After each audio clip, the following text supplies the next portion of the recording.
भरन का करके बहाना, मेरे लिए जरा बोझ उठाना। राधा रे राधा जमुना किनारे आना रे, अरे राधा रे राधा जमुना किनारे आना रे।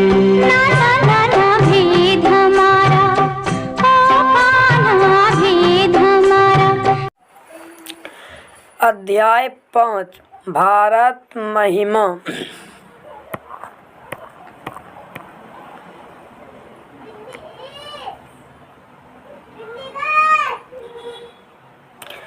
भारत महिमा पाठ का प्रथम श्लोक किस पुराण से लिया गया है? भारत महिमा पाठ का प्रथम श्लोक विष्णु पुराण से लिया गया है।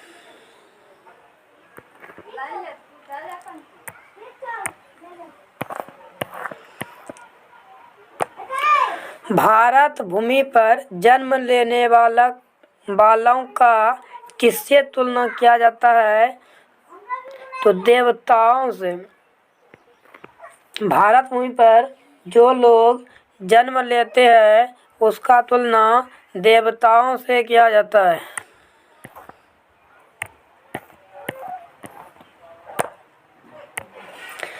भारत भूमि का गान कौन करता है? देवता लोग।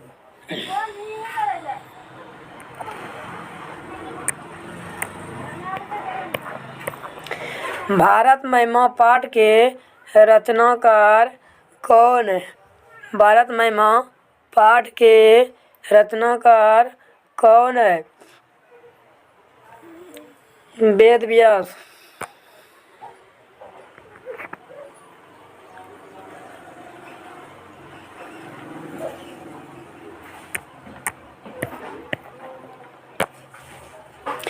भारत भूमि किससे सेवित है?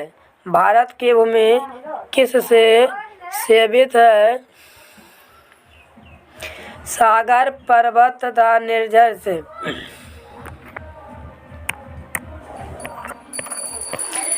भारत की महिमा कहाँ गाया जाता है? सर्वत्र। भारत की महिमा सभी जगह गाया जाता है।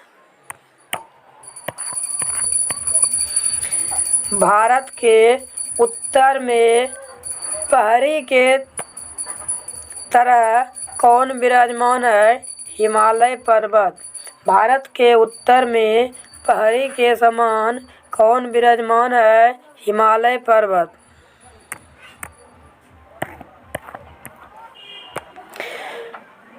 भारत महिमा पाठ का प्रथम श्लोक किस पुराण से लिया गया है? विष्णु पुराण से। हम लोग के लिए सदा कौन पूजनीय है? भारत की भूमि।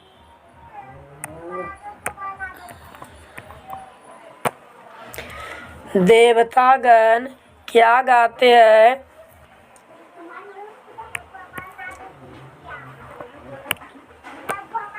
गीत गाते हैं। देवता लोग गीत गाते हैं।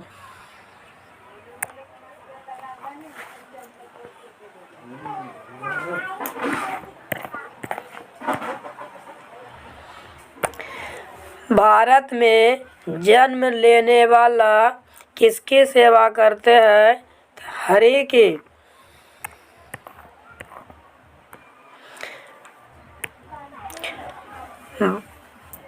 भगवान कहाँ जन्म लेना चाहता है? भारत में जन्म लेना चाहता है। भगवान कहाँ जन्म लेना चाहता है? भारत में।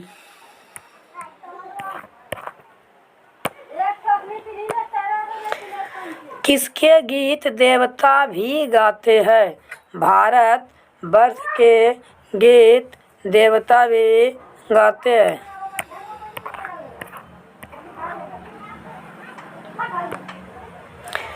गायन्ति देवा डायस पुरुषा श्रुत्वात् किस पाठ से लिया गया है? भारत महिमा पाठ से लिया गया है।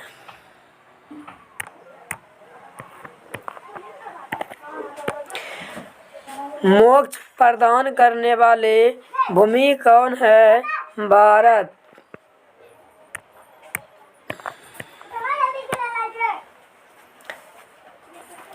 अहो डायस अमीसाम स्पीहा निह किस पुराण से लिया गया है? भागवत पुराण से। ओहो डायस अमीसाम स्पृहा हीनः किस पुराण से लिया गया है? भागवत पुराण से। पुराण के रचनाकार कौन है? पुराण के रचनाकार कौन है? महर्षि वेद व्यास। हम सबों का कर्तव्य क्या है? हम सबों के कर्तव्य क्या है? राष्ट्रभक्ति।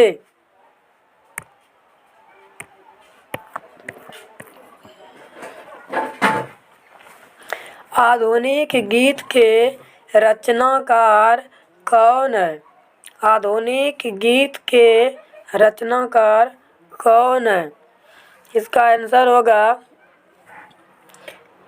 उमा शंकर मिश्र।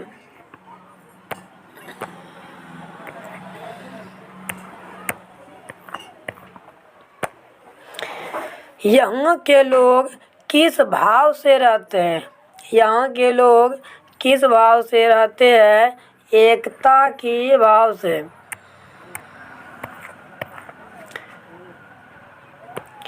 कौन सी भूमि पवित्र और ममतामयी है? कौन सी भूमि पवित्र और ममतामयी है? भारत की भूमि।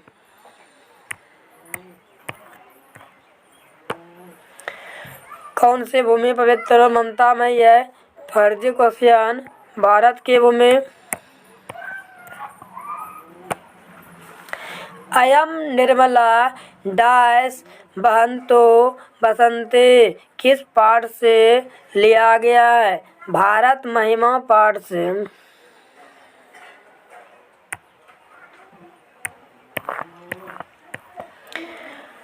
हम लोगों की देशभक्ति कैसा होना चाहिए?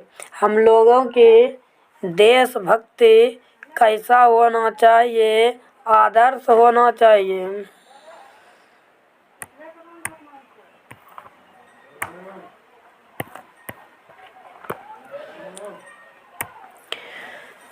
पुराण कितने पुराण हैं?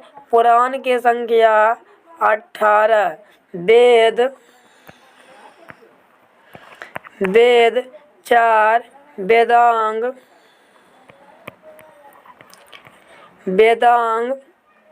6, उपनिषद 108।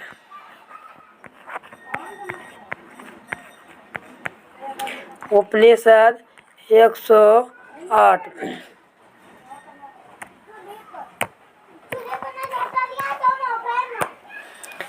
किस देश में देवता बार बार जन्म लेना चाहता है?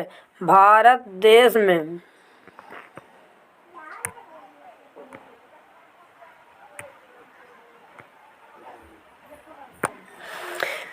किस देश में देवता बार बार जन्म लेना चाहता है? भारत देश में।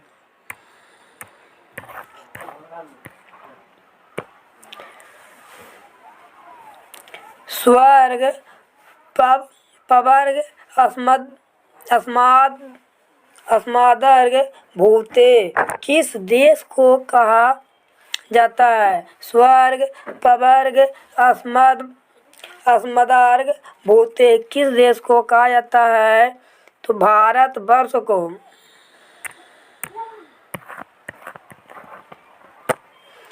सदा डायस सागरे रम्य रूपा रिक्त स्थानों में कौन सा पद होगा? सदा शोभिता, सदा सेविता, सागरे रम्य रूपा।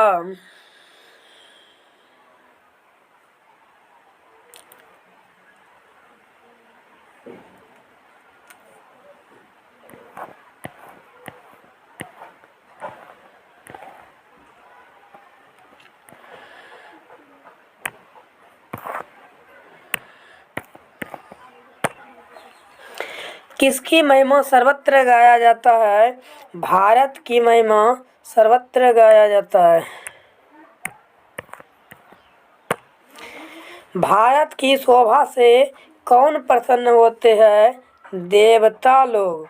भारत की शोभा से कौन प्रसन्न होते हैं? ईश्वर। ईश्वर।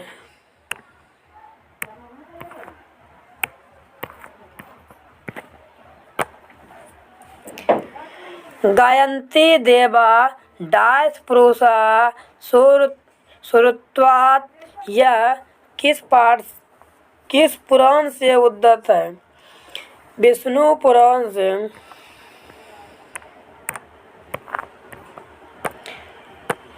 भारत भूमि कैसा है?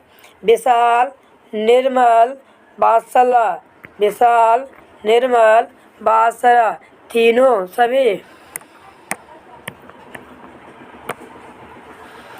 भारत महिमा पाठ में कितने इस गवाह कितने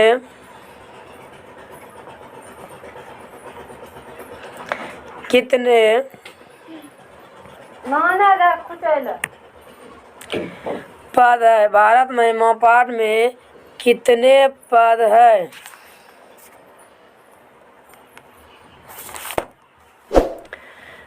भारत महिमा पाठ में कितने पद है?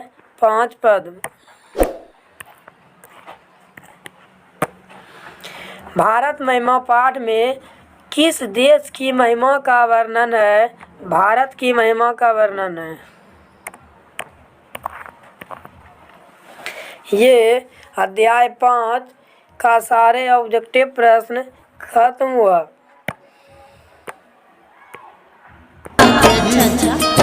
मस्त जवानी तेरी मुझको पागल कर गई रे। मस्त जवानी तेरी मुझको पागल कर गई रे। तेरी नजर की बिल्ली मेरे दिल पे गिर गई रे। मस्त जवानी तेरी मुझको पागल कर गई रे। तेरी नजर की बिल्ली मेरे दिल पे गिर गई रे। मस्त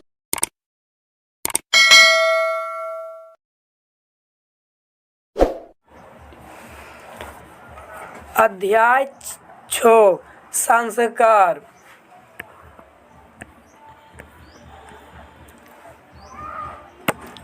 संस्कार प्रायः कितने प्रकार के होते हैं? संस्कार प्रायः कितने प्रकार के होते हैं? 5 प्रकार के।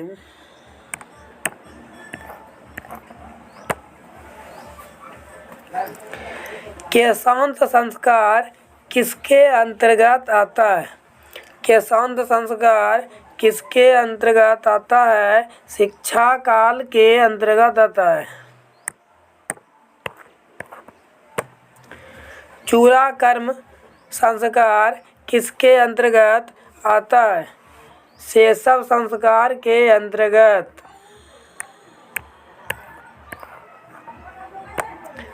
शिक्षा संस्कार कितने हैं? शिक्षा संस्कार कितने हैं? 5।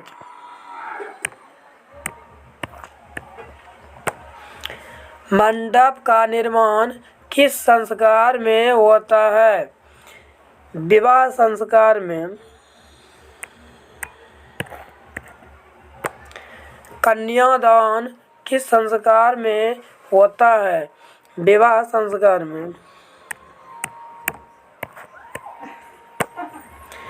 मरने के बाद कौन सा संस्कार होता है? दाह संस्कार। इसे ही अंत्योष्ठि संस्कार कहा जाता है।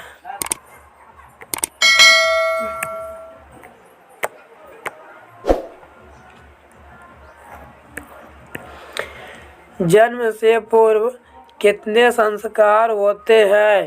त्रय 3 संस्कार।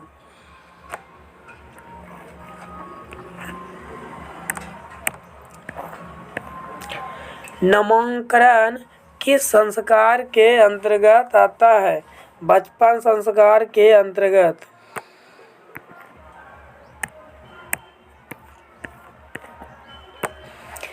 गृहस्थ काल में कितने संस्कार होते हैं?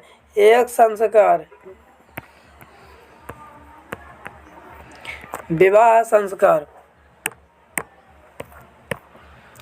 सप्तपदी क्रिया किस संस्कार के अंतर्गत आता है? विवाह संस्कार के अंतर्गत। सप्तपदी क्रिया किस संस्कार में आता है? विवाह संस्कार के अंतर्गत। बचपन में कितने संस्कार होते हैं? 6 संस्कार।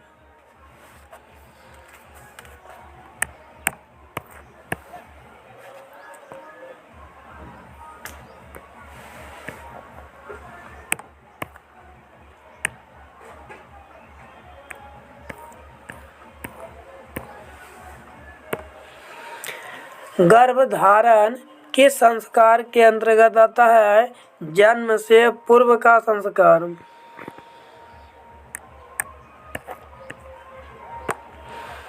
भारतीय दर्शन का महत्वपूर्ण उत्पादन क्या है?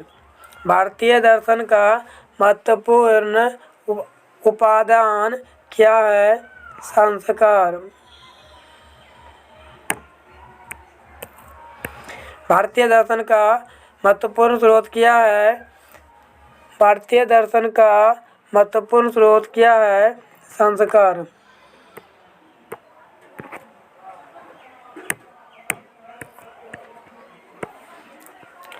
प्राचीन संस्कृति की पहचान किससे होता है? प्राचीन संस्कृति की पहचान किससे होता है? संस्कार से। सीमांतोन्नयन संस्कार किस प्रकार का संस्कार है? सीमांतोन्नयन संस्कार जन्म से पूर्व का संस्कार।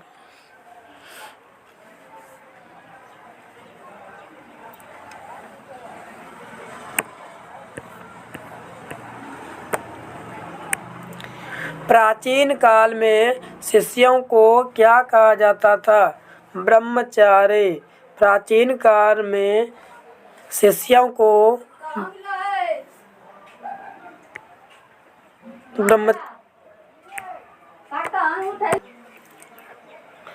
प्राचीन काल में शिष्यों को क्या कहा जाता था? ब्रह्मचारी कहा जाता था।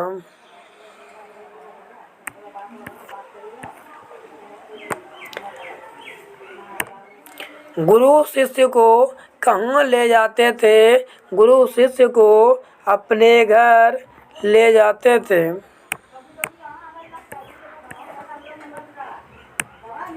शिक्षा नियमों का पालन कौन करता था? शिष्य। शिक्षा नियमों का पालन शिष्य करता था।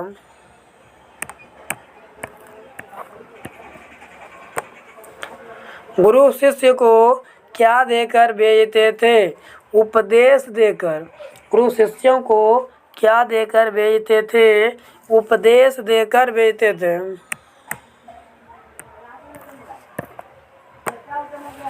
प्राचीन काल में शिष्य वेदारंभ कहाँ करते थे? गुरु के घर में।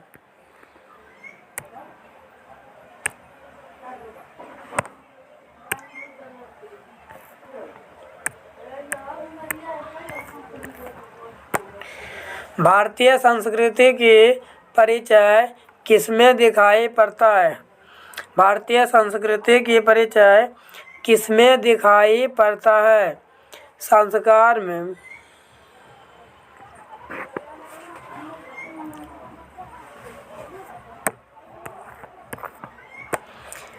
अंतिम शिक्षा संस्कार का नाम क्या है? अंतिम शिक्षा संस्कार का नाम क्या है? समापवर्तन संस्कार।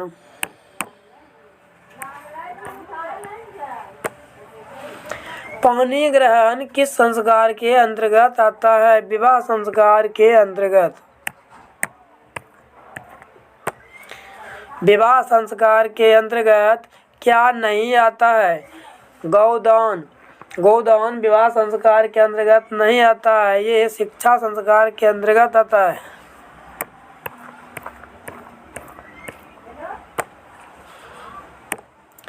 गुरु शिष्य को उपदेश देकर घर भेजते थे।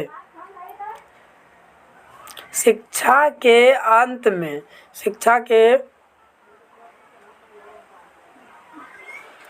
गुरु शिष्य को उपदेश देकर घर भेजते थे। शिक्षा के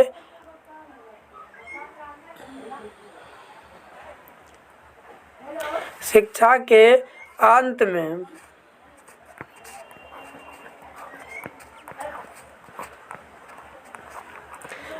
शिक्षा के अंत में गुरु शिष्य को उपदेश देकर घर भेजते थे। शिक्षा के अंत में शिष्य का पहला सौर कर्म कहाँ होता था? गुरु के घर में। चरित्र का निर्माण किससे होता है? संस्कार से। चरित्र का निर्माण किससे होता है? संस्कार से होता है। अंत्योष्ठ्य संस्कार VVI वेरी इंपॉर्टेंट क्वेश्चन। अंत्योष्ठ्य संस्कार कब होता है? मरने के बाद। गोदान संस्कार का मुख्य कर्म है केशान संस्कार का। केशान संस्कार का मुख्य कर्म गोदान होता है। साहित्य ग्रंथ में केशांत संस्कार का नामकरण क्या है? साहित्य ग्रंथों में केशांत संस्कार को गोदान संस्कार कहा जाता है।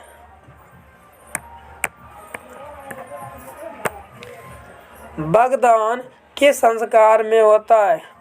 बगदान किस संस्कार में होता है?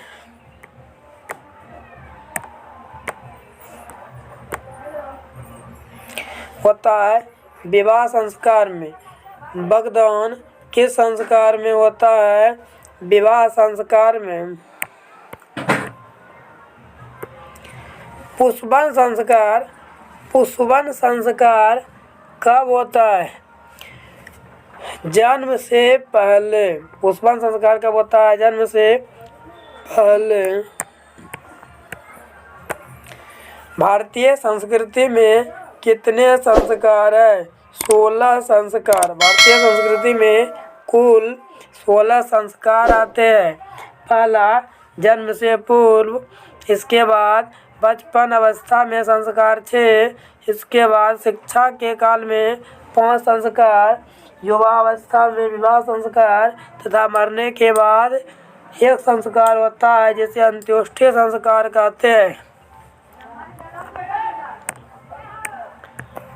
संस्कार का कुल 35 क्वेश्चन कराए।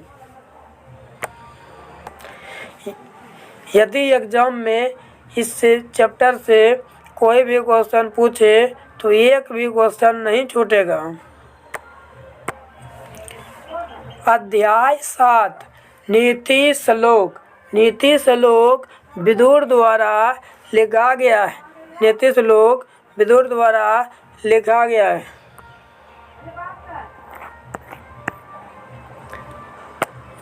नीति श्लोक पाठ किससे संकलित है? महाभारत। विदुर नीति से। नीति श्लोक पाठ किससे संकलित है? विदुर नीति से संकलित है।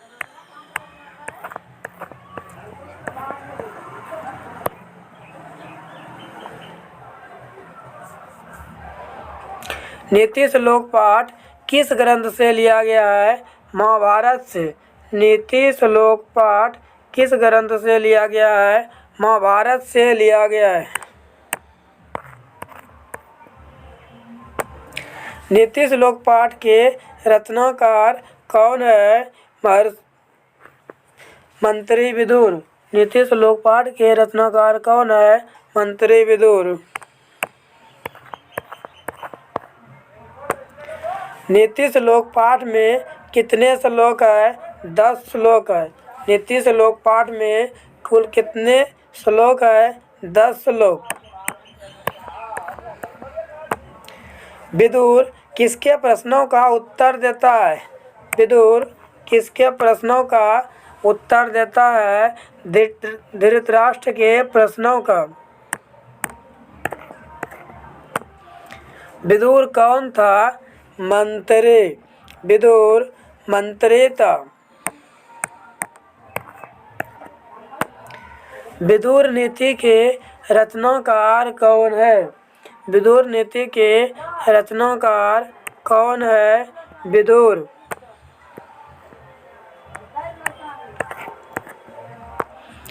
विदुर नीति किस ग्रंथ का अंश विशेष है? विदुर नीति किस ग्रंथ का अंश विशेष है? महाभारत का।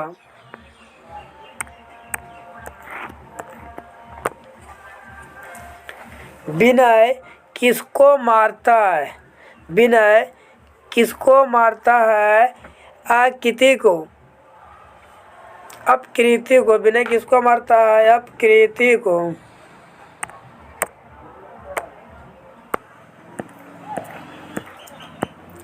कैसे पुरुष सभी जगह सुलभ होते हैं?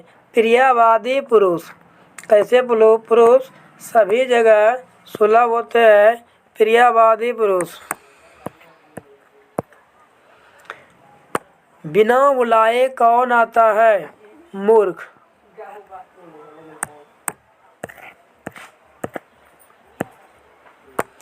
सभी जीवों के सत्य को जानने वाले कौन होते हैं? पंडित।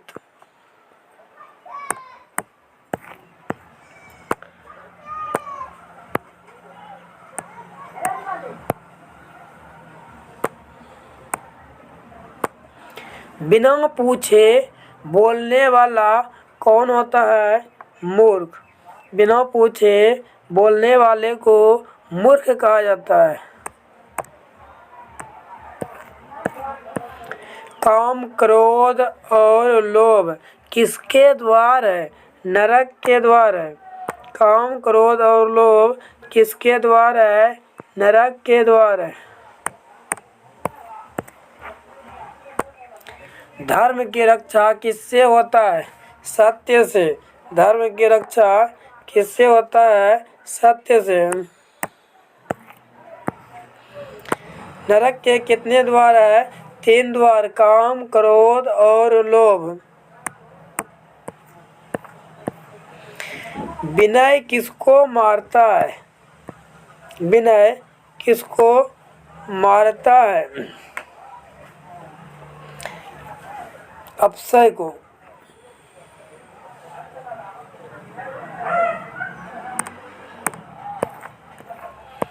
सुख किसे कहा जाता है?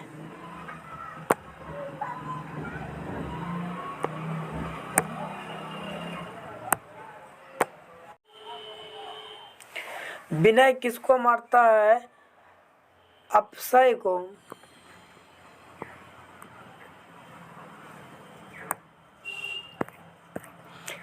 सुख किसे कहा जाता है? सुख किसे कहा जाता है? क्षमा।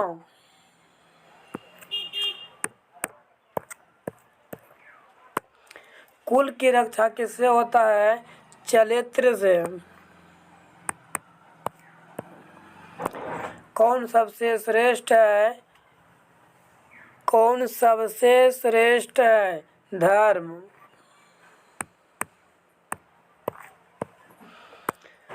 दोस्त कितने होते हैं? 6। घर की लक्ष्मी कौन होता है? स्त्रियां।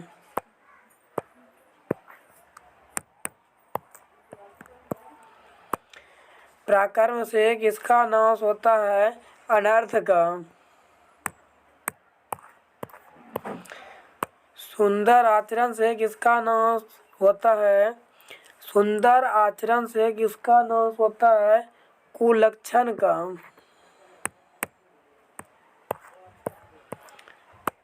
किसकी रक्षा विशेष रूप से होनी चाहिए? स्त्रियों के। धृतराष्ट्र किसके प्रश्न उत्तर करता है? विदुर से। प्रश्न उत्तर के रूप में कौन ग्रंथ है? विदुर नीति।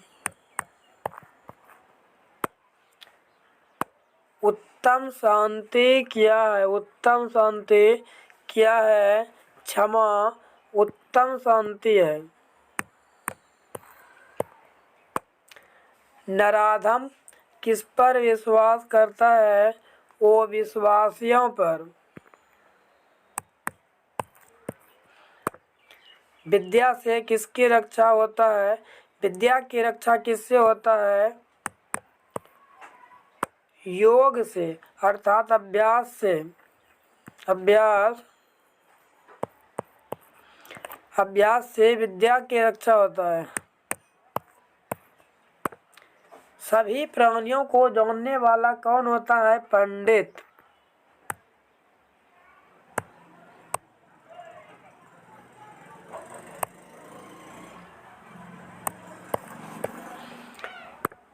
मृज्या या उबटन से किसकी रक्षा होता है? रूप की रक्षा। मृज्या श्रृंगार से किसकी रक्षा होता है? रूप की रक्षा होता है। नीति श्लोका पाठ के आधार पर वो विश्वासी किस पर विश्वास करता है? अधम पर। सूखा वह क्या है? सूखा वह का है? ओ शांति अहिंसा। सूखा वह क्या है? अहिंसा। नीति श्लोक पाठ महाभारत के किस पर्व से संकलित है? उद्योग पर्व से। महाराज धृतराष्ट्र के प्रश्नों का समुचित उत्तर कौन देता है? विदुर।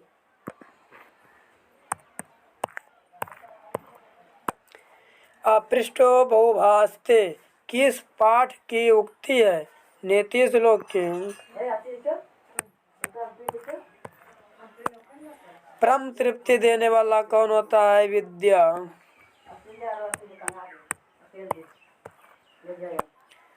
अपनी उन्नति चाहने वाले को कितने दोष का त्याग कर देना चाहिए? 6 दोषों का।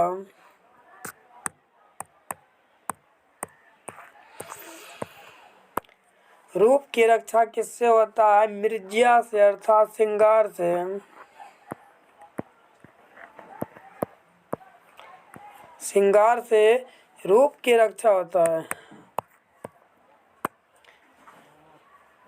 आचार का हनन किससे होता है? आचार का हनन किससे होता है? वो लक्षण से।